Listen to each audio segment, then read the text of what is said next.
السلام علیکم۔ امید ہے کہ آپ خیریت سے ہوں گے اور آپ ہر روز مجھ کو دیکھ رہے ہوں گے یوٹیوب چینل پہ ڈاکٹر جلیل اسلم آفیشیل، بالکل ریگولرلی میں آپ کے سامنے ہر روز آ رہا ہوں۔ لندن کے کئی علاقوں میں ویمبلے، ساؤتھ آل گرین اسٹریٹ، الفرڈلن اور ٹوٹنگ میں کئی بار ویکینڈ پر تاریخی نارنجی رنگ کے کھلے کپڑے پہنے نوجوان گورے اور گوریاں ڈھولک اور گھنٹیوں کی تال پر مختلف چیزیں پڑھتے ہوئے گاتے ہوئے گزرتے دکھائی دیتے ہیں۔ یہ عام طور پر ایک گروپ کی شکل میں ہوتے ہیں۔ راہگیر اس گروپ کو خوشگوار حیرانی سے دیکھ کر اپنی راہ لیتے ہیں۔ یہ لوگ اپنے سکون کی تلاش میں ایک رنگ پہنے، ایک کلر پہنے، ڈھول کی تھاپ پر ناچتے گاتے اپنی مستی میں ہوتے ہیں۔ لندن میں سکون چاہیے، لوگ سکون کی تلاش میں کچھ نہ کچھ گروپنگ کرتے ہیں کہ شاید اس میں سکون مل جائے۔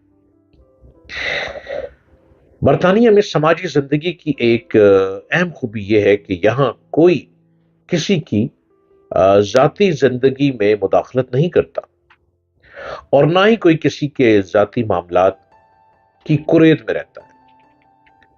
یہاں کے لوگ اپنی اور دوسروں کی پرائیویسی کا خیال رکھتے ہیں۔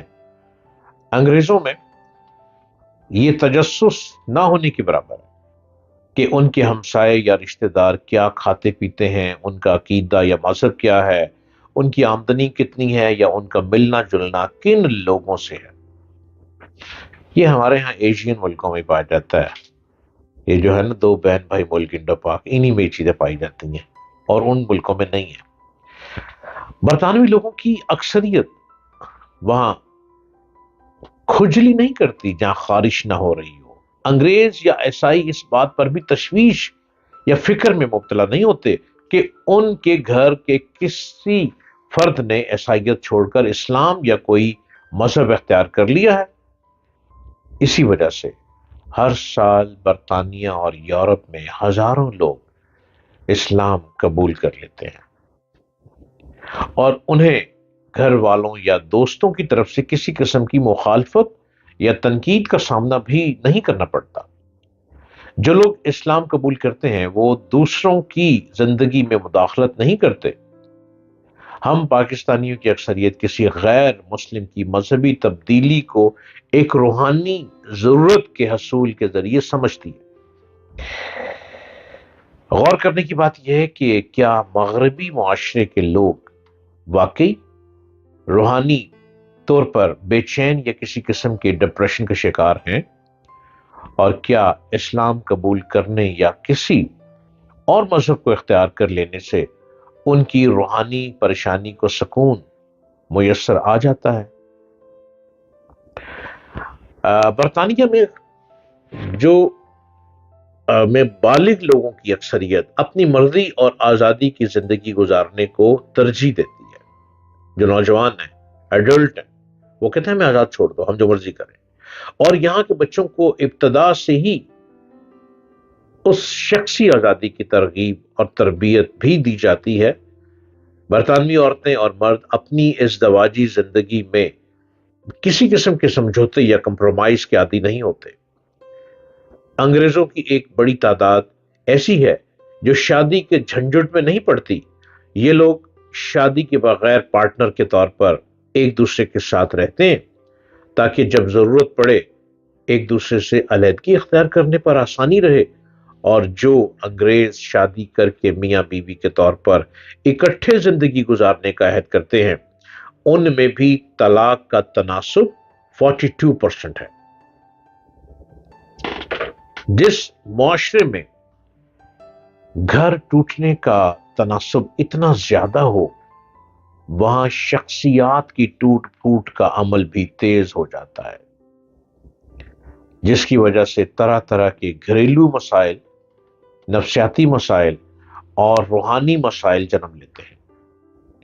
بہت سے لوگ ایسی بے سکونی سے نجات کے لیے شراب نوشی یا کسی نشے کا سہارا لیتے ہیں، جس کے نتیجے میں مسائل کم ہونے کی بجائے مزید سنگین ہو جاتے ہیں۔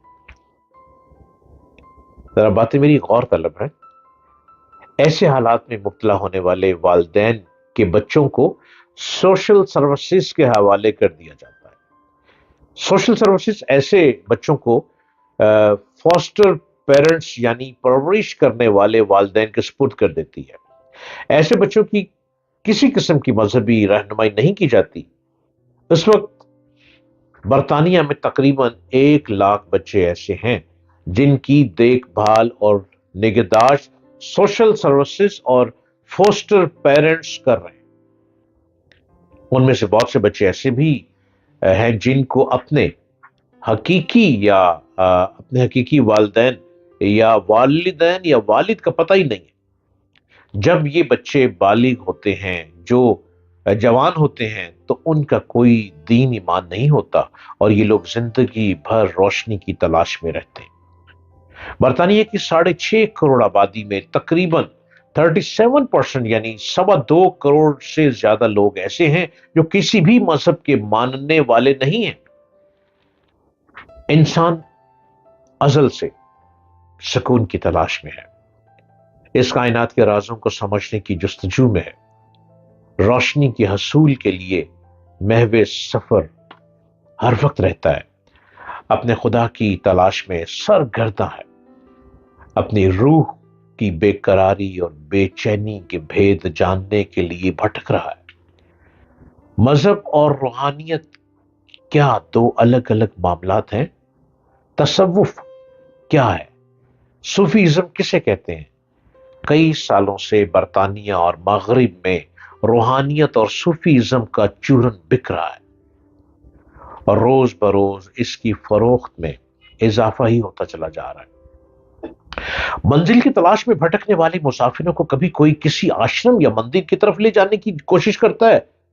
روحانیت اور تصوف کے گورکھ دھندے میں پھنسا کر بہت سے لوگ ایسے بھٹکے ہوئے مسافروں کو مزید بھٹکا دیتے ہیں جو کسی روحانی یا نفسیاتی بے چینی کے سبب حقیقی رہنمائی اور منزل کی تلاش میں ہوتے ہیں، اور لوگ ان معصوم لوگوں سے کھیل کھیلتے رہتے ہیں۔ منزل کسی کو نہیں ملتی، لیکن انسان پھر آخر بھٹکتا ہی رہتا ہے۔ اگر اپنے آپ کو سمجھ لیں، اپنے آپ میں کھو جائیں، اپنے آپ میں ڈوب جائیں، is that where the term nice guys finish last comes from?